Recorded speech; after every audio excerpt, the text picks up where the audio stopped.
I want to take this opportunity ni big up all our working alcoholics, those people who after toiling their lives away in this economy, they sit down and have a drink and spend their money.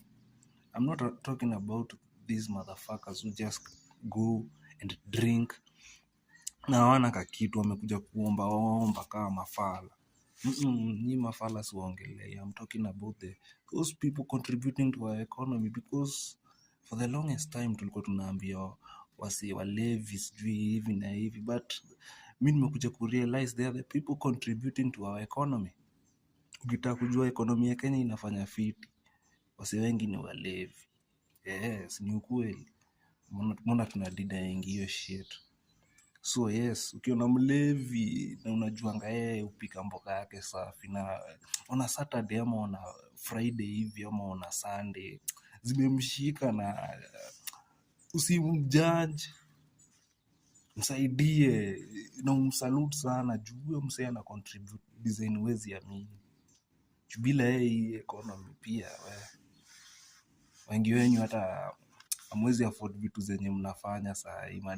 Mademu wengi hata hizo biashara mko nazo hamwezi kuwa nazo kama si hawa walevi. So yes, big up to our working alcoholics. But hii vida si yenyu bado.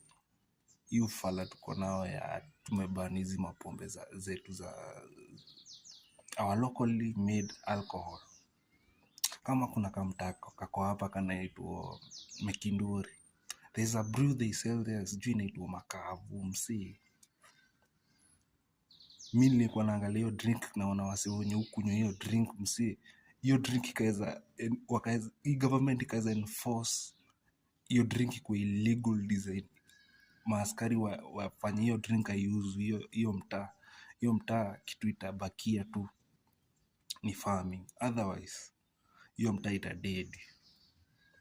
So na hii ndio ufala ya hawa shamba hizi ndo walikuwa na hizi rules za upuzi. Ndio maana hadi bangi iko illegal Kenya. Sasa wametufungia design hata huwezi kuwa bilionea. Watu tu wanatengeneza do na hii kitu ni our cops and some government officials through bribes. Juu lazima ubribe ndo uuze hiyo day. So hata huwezi kuwa millionaire juu uko na restrictions. So yes, mi simeki vida ati niki complain about